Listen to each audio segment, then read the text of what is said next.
She shouldn't have smiled like that. Not at me. Not like she meant it. It happened in the quiet kitchen, the kind of silence that hums between two people who know they shouldn't be standing that close.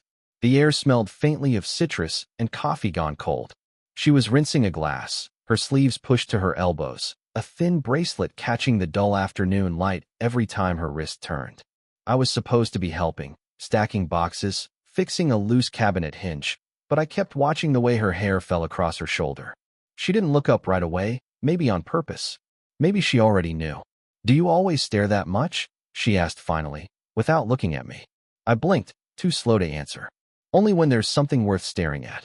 That made her pause. Her hand hovered above the sink, water still running. Then she shut it off and turned toward me, half amused, half cautious. "Elena," she said, as if reminding me of her name would make her real again, less like a thought I shouldn't be having. I nodded. "Right, Elena." Her laugh came soft, almost hidden. "You sound like you're afraid to say it." Maybe I was. It wasn't her age that unnerved me. It was the calm she carried, the way she seemed already full, complete, and I was still figuring out where my edges even were. She leaned against the counter, crossing her arms. "Your mother said you'd be good with your hands," she said, glancing at the half-fixed cabinet. Didn't think she meant literal construction. "My mom says too much," I muttered. "She does," Elena said, smiling again. "She also said if she finds out, it's on her." There was no she to define in that sentence, but we both knew who she meant. Her daughter, the one I used to go to school with. The words hung in the air, fragile, deliberate. I should have laughed it off. I should have stepped back, found something to fix. Instead, I said, "And if she doesn't find out?" Her lips parted, just slightly. That flicker of hesitation was the first real crack in her composure. She looked at me then, really looked, as if deciding whether I was reckless or just young. Her voice lowered. "Then I guess it stays on me anyway." The kitchen light buzzed faintly above us. I could hear my own pulse in the pause that followed. She moved past me to reach for a towel, her shoulder brushing against my arm. The contact was nothing, barely there, but it felt like the world tilted a fraction. She dried her hands slowly, each motion careful, precise. I caught the faint scent of her perfume, something warm, like sandalwood. "You shouldn't make things harder than they already are," she said. "I wasn't trying to," I said quietly. "Then stop looking at me like that. I don't know how else to look at you." For a second, she forgot to breathe. I could see it in her chest, the tiny stillness before a choice. Her gaze dropped, then lifted again, softer this time. "You're too young to mean that," she said. "Maybe," I replied. "But I do." Her fingers tightened around the towel. She didn't answer. The sound of rain began tapping faintly against the kitchen window, the light outside dimming to the color of dusk. She turned away first, placing the towel down. "You should go," she whispered. But she didn't move. Neither did I. For a moment, neither of us could. Then, from the hallway, a door opened. Footsteps. A voice calling her name. Elena's eyes met mine, wide, silent, guilty, and she mouthed, "Don't say a word." The sound of those footsteps drew closer. And that's where everything started. It was easier when I didn't see her every day. But after that afternoon, after the door opened and her daughter walked in asking if I'd fixed the cabinet yet, something between us stayed cracked open. Small things slipped through, glances that lasted a heartbeat too long, silences that didn't need to be there. Elena pretended not to notice. I pretended I believed her. I came back a few days later with a toolbox I didn't really need. She was in the living room, barefoot, glasses perched on her head, a half-read book face down beside her. She looked softer without the daylight pressing on her, like she'd finally allowed herself to rest. "You again," she said, voice tired but warm. "I said I'd finish the cabinet," I replied. It was finished. I wasn't. That got her attention. The corner of her mouth twitched, but she said nothing. I could hear the clock ticking somewhere behind me, each second stretching longer than it should. She stood up slowly, brushing invisible dust from her jeans. When she passed by, the edge of her hand grazed my arm, a touch so light it might have been an accident. But it wasn't. "You shouldn't be here when she's home," Elena said. "She's not. That's not the point." I looked at her then, really looked. Her hair was pulled back, a few loose strands brushing her jaw. She wasn't wearing any makeup. She didn't need to. "How long have you been alone?" I asked. She blinked, caught off guard. "That's a strange question," Maybe, but you didn't deny it. Her eyes flickered, something unguarded surfacing for half a second before she shut it down again. My marriage ended 3 years ago, she said quietly. That should answer enough. It doesn't, I said. She sighed, crossing her arms as if to build a wall that wasn't really there. You're too young to understand what enough means. I know what lonely looks like. Her breath hitched. And what does it look like? Like you, I said, before I could stop myself. The air thickened between us, full of things we shouldn't have said out loud. She looked away, but her hand rested on the back of the chair, knuckles pale, grip tight. I noticed a faint tremor in her fingers. Don't do that, she murmured. What? Make me remember what it feels like to be seen. The way she said it, soft, resigned, made something in my chest tighten. She took a slow step closer, maybe without realizing it. Her perfume lingered, warm and familiar now. I swallowed hard. I wasn't trying to. Yes, you were. Her voice wasn't angry, just honest. And that was worse. For a long moment, she just stood there, close enough that I could feel the warmth of her breath when she exhaled. My hand brushed hers on instinct, an apology maybe, or a promise. She didn't pull away this time. Her thumb moved, barely, tracing the edge of my hand like she was memorizing it. Then she closed her eyes and whispered, "This can't happen." But she didn't let go. And neither did I. Elena stopped answering my texts after that day. A week passed, then another. I told myself I was fine, that I'd imagined the way her hand lingered on mine. But then my mom called, casually mentioning that Elena needed help with the porch light again. Of course she did. When I got there, the evening was sliding into dusk. The porch smelled like rain and lavender, the same scent that clung to her sweaters. I could see her through the window before she noticed me, standing in the kitchen, hair loose, staring at her phone as if it might say something she didn't want to hear. She looked up when I knocked. Surprise first, then something sharper. "You shouldn't keep showing up," she said through the screen door. "Then stop needing things fixed," I said. Her lips twitched, torn between irritation and relief. "You think this is funny?" "No. I think it's unfair," I said quietly. She hesitated before unlatching the door. 5 minutes, she warned. No more. Inside, the air felt too still. I replaced the bulb, but neither of us pretended that's why I was there. She stood behind me, arms folded, watching. "You've been avoiding me," I said. "I've been trying to be an adult." "How's that going?" "Terribly." That made both of us laugh, though it came out uneven. The sound broke something between us again, that careful line she kept drawing and redrawing. I turned to face her, the new light overhead spilling across her face. It softened her eyes, made them look younger somehow. She noticed me noticing, and the air shifted again. "Elena," I said. She shook her head before I could finish. "Don't. You think you want this, but you don't know what it would cost." I stepped closer. "Then tell me." Her breath caught. "Your mother would never forgive me." "I don't care." "You should." Her voice cracked on the last word. It was the first time I'd heard it falter. A phone buzzed on the counter, her daughter's name flashing across the screen. Elena froze. The sound sliced through the room like a warning. I could see panic flicker behind her eyes. "She's coming by," Elena whispered. She forgot her keys. My heart jumped. I didn't move. Neither did she. We just stood there, a few feet apart, the glow of that damn porch light turning the space between us into something electric. "You should go," she said, but her voice trembled this time. "I will," I said. "If you ask me to." She looked at me, eyes wide, searching for steadiness she didn't have. Then, just barely, she stepped forward, close enough that I could feel the heat of her body. "I can't ask that," she said. I swallowed hard. "Then don't." Her hand lifted, fingers brushing my jaw, then stopping halfway. The silence stretched, thick, dangerous. We were seconds from something neither of us could undo. A car door slammed outside. She pulled back fast, breath unsteady. "Go," she hissed, pushing at my chest just enough to move me toward the back door. I went, reluctantly. But before stepping out, I looked back. Elena stood there, one hand still pressed against her heart, her lips parted, whispering something I couldn't hear. Whatever it wasn't goodbye. 3 days passed before I saw her again. 3 days of replaying the way her hand almost touched my face, how her breath trembled between words she didn't finish.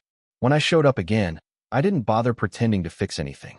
She opened the door, hair damp, wearing a loose shirt like she hadn't expected anyone. Noah, she said softly. You can't just keep. I know, I cut in. But you didn't tell me to stop. She froze.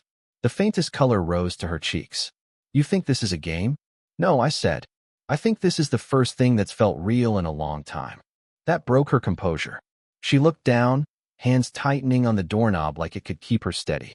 You don't understand what you're asking for. I'm not asking, I said. I just don't. Her voice caught.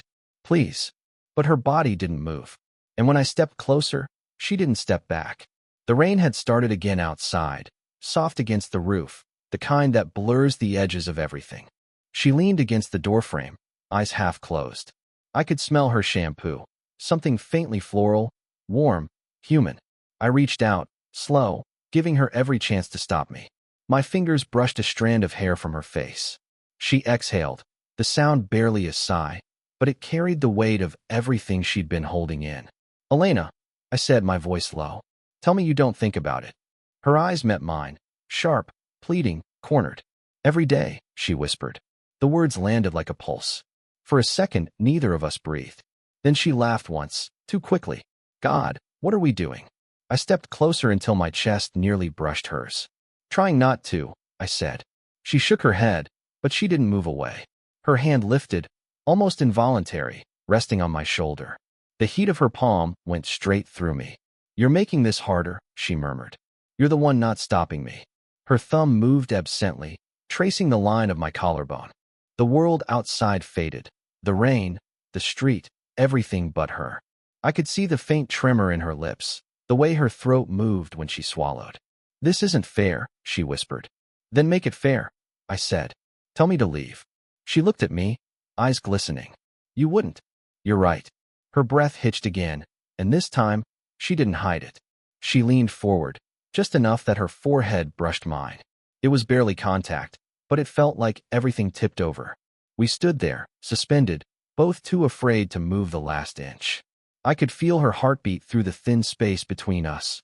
Fast, uneven. Her lips parted. If she ever finds out, I'll take the blame, I whispered. Elena's eyes flickered, torn between terror and wanting. Then, before she could speak, a knock rattled the door behind her. We both froze. The sound came again. Her daughter's voice, muffled through the rain. Mom? You home? Elena's breath caught, but her forehead stayed against mine. For one last second, she didn't move. And then she whispered, so quietly I almost missed it, don't leave yet. The knock echoed through the room like a warning bell. Elena stiffened, still close enough that I could feel her breath against my cheek. Her daughter called out again, voice sharper this time. Mom. Elena pulled back, eyes wide. Go, she mouthed, barely a whisper. I slipped into the narrow hallway just as the front door opened. My heartbeat pounded loud enough to drown the sound of rain. I waited, pressed against the wall, the faint smell of her perfume surrounding me like static. From the living room, I heard her daughter's voice, bright, casual, too close. Did someone come by? There's an extra pair of shoes by the door. Elena's voice came after a pause. The electrician. He just left. My stomach dropped. It wasn't the lie.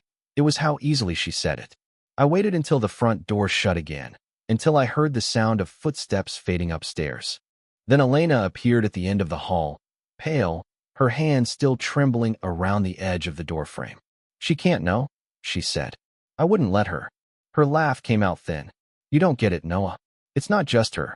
It's your mother, my friends, my job, every part of my life that still works. I took a step forward. So you're ashamed?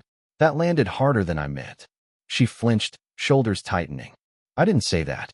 But you didn't deny it. Her eyes flickered with something like pain. You think this is easy for me? I'm twice your age.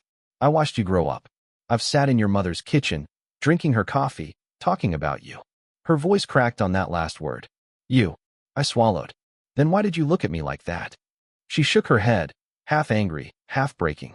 Because you looked first. Silence fell between us. Raw, heavy, unfixable. Elena turned toward the counter, gripping the edge hard enough that her knuckles went white.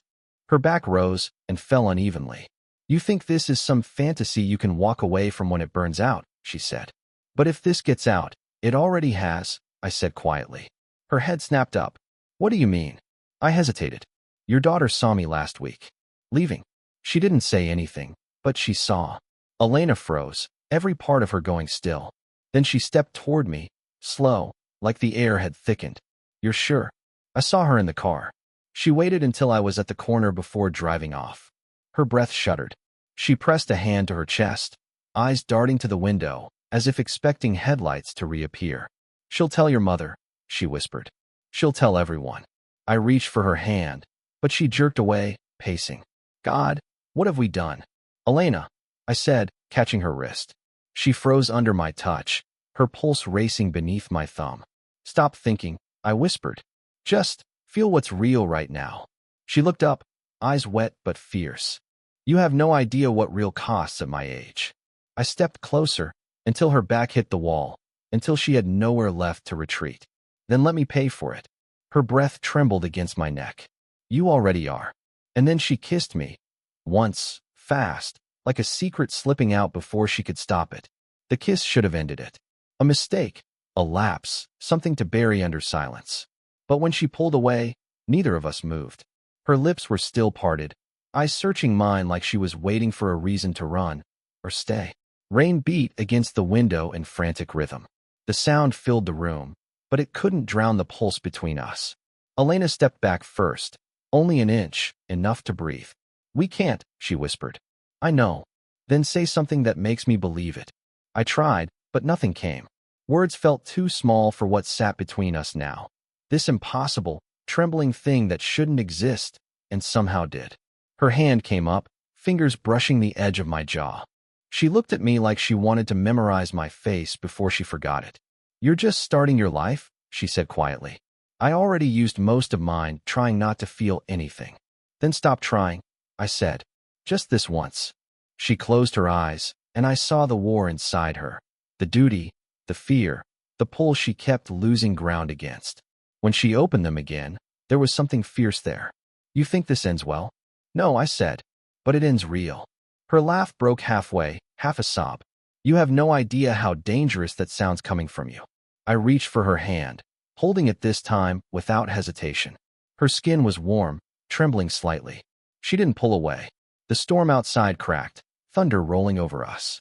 For a heartbeat, the power flickered, the room dimmed, and we were just shapes and breath and heat in the dark. She stepped closer. Our foreheads touched again, like before, but now there was no running from it. My hand found her waist, her fingers curled into my shirt. Every inch between us disappeared. She whispered, "If I let this happen, if I let you happen, everything changes." "Maybe that's the point," I said. Her breath hitched. I felt her shoulders shake once before she steadied herself. The air between us burned, thick with what neither of us could hide anymore. Then, for a long, suspended second, she stopped fighting it. She leaned into me, slow, certain, like she was finally exhaling after years of holding her breath. I kissed her back, not hungry, not rushed, but with the kind of quiet desperation that feels like truth. The kind you don't plan, the kind that rewrites everything after it. When we finally broke apart, she didn't speak. She just rested her head against my chest, breathing unevenly. After a while, she said, "You should hate me for this." I shook my head. "No, I think I finally understand you." She looked up then, eyes soft but steady. "And what's that supposed to mean?" "That you weren't trying to stop me," I said. "You were trying to save me." She smiled, tired, sad, unguarded. "And I failed." I took her hand again, lacing our fingers. "No," I said quietly. "You didn't." Outside, the rain softened, almost gentle now.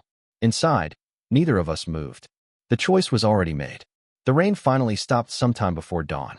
Elena sat at the edge of the couch, wrapped in a blanket that slipped off one shoulder. The faint morning light touched her hair, turning it gold at the edges.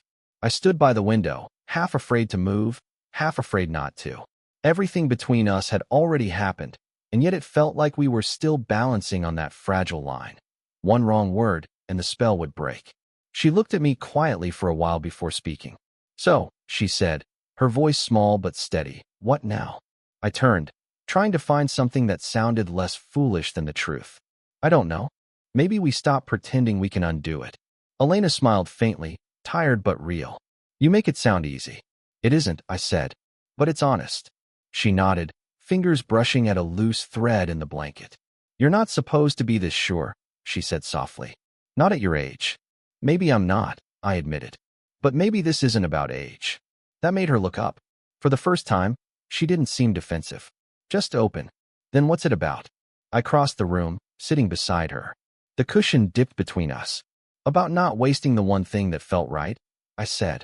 She let out a slow breath, leaning back. Her shoulder brushed mine. Right, she repeated. That's a dangerous word. I've heard worse, I said. We both laughed then, quietly, a release more than anything else. The kind that shakes loose what's been locked too long. For a while we just sat there, the house still, the world outside washed clean. Her hand drifted toward mine, hesitant at first, then certain. Our fingers intertwined like it was the simplest thing in the world. She didn't pull away this time. You realize, she said, your mother will find out eventually. Probably, I said. But that's on me. Elena turned, studying me like she was trying to decide whether to believe that. Then she smiled again. The same smile that had started all of this. The one that had undone me before I even knew her. You sound too calm for someone about to ruin my reputation, she teased. I'm just grateful you're letting me. She rolled her eyes, but her head tilted against my shoulder. The warmth of her, the weight of her hair against my shirt. It all felt impossibly ordinary. I don't know what happens next, she murmured. Then we start there, I said. We stayed like that for a long time. No hiding, no guilt, just quiet breaths sinking until it felt like we'd both stopped fighting gravity. At some point, I reached up and pressed a slow kiss to her forehead. She closed her eyes, her hand tightening around mine. Maybe it wasn't perfect. Maybe it wasn't meant to be. But it was real, and for the first time, that was enough.